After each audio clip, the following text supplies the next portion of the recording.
Welcome back mga ka-TV. Ang video na tatalakayin natin ngayon ay ang chapter 34 ng The Most Notorious Talker Runs the World's Greatest Clan. At kung bago ka lang sa channel ko ay huwag mahiyang mag-like, subscribe o follow at i-click ang notification bell para ma-notify ka sa susunod na video. Paalala, ang video na tatalakayin natin ngayon ay maaaring mag-iba mula sa ilalabas na anime. Hindi ko inaangkin ang mga drawing o anumang materyales na ipapakita. Ang layunin ko ay magpakita ng suporta at magbigay ng impormasyon tungkol dito. Ang lahat ng kredito ay nananatili sa mga orihinal na may-ari. Maraming salamat, si Leon at ang SKY Winged Knights ay buong determinasyong pumasok sa ABES upang harapin ang Dantalion at patunayan ang kanilang kakayahan. Ngunit laking gulat nila nang matagpuan si Noel at ang kanyang grupo na kampanteng naghahanda ng picnic na para bang hindi alintana ang bigat ng sitwasyon. Hinarap ni Leon si Noel at tinanong kung bakit tila hindi niya sineseryoso ang mahalagang pagsubok. Sa halip, kalmadong ipinaliwanag ni Noel na hindi sila maaaring lumaban ng gutom at walang balak magmadali, iginiit ang karapatan niyang unahin ang kanyang sariling estratehiya. Ang walang pakundangang pag-ugali na ito ay nagdulot ng pagkadismaya kay Leon na nagpumilit na seryosohin nila ang pagsubok.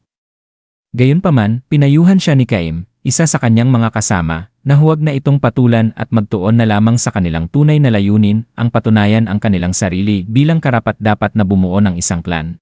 Habang naglalakad papasok sa mas malalim na bahagi ng ABES, isiniwalat ng mga kasamahan ni Leon ang nakakagulat na katotohanan. Bago magsimula ang pagsubok, nilapitan sila ni Noel isa-isa at tinangkang pag-alinlanganin sa pamamagitan ng paghikayat na ipagkanulo si Leon at ang kanilang grupo. Bawat isa ay nagbahagi ng kanilang karanasan, kung saan inalok sila ni Noel ng mga malabong pangako ng kalayaan, kapalit ng pagtataksil.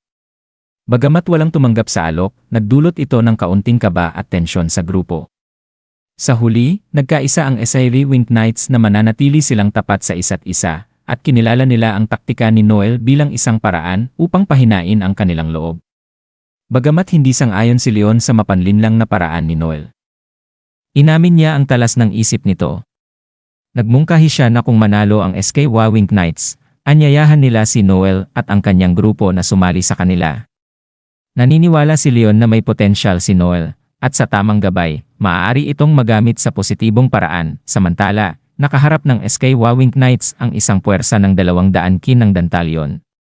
Sa ilalim ng tumpak na pamumuno ni Leon, ipinakita nila ang kanilang mahusay na pagkakaisa at mabilis na nalipol ang mga kalaban. Sa paggamit ng kanyang bihirang kombinasyon ng kakayahang makipaglaban sa harap at pagiging mahusay na taktiko, maayos niyang naorganisa ang laban, gamit ang mga kasanayang depensibo at pagpapagaling na likas sa Knight E-Class. Matapos ang tagumpay, muli silang nagtipon upang maghanda para sa huling labanan sa mismong Dantalion, determinado na tapusin ang pagsubok. Sa kabilang banda, nag-uusap sina Noel at ang kanyang koponan tungkol sa kanilang hindi pangkaraniwang diskarte. Inilahad ni Koga ang kanyang pag-aalala sa kanilang tila kampanteng asal, nag-aalala na baka mauna ang SKY Winged Knights na talunin ang Dantalion na magreresulta sa pagkakawatak-watak ng grupo ni Noel. Sa kabila nito, buong kumpiyansang sinigurado ni Noel na may kondisyon para talunin ang Dantalion na hindi magagampanan ng SKY Winged Knights.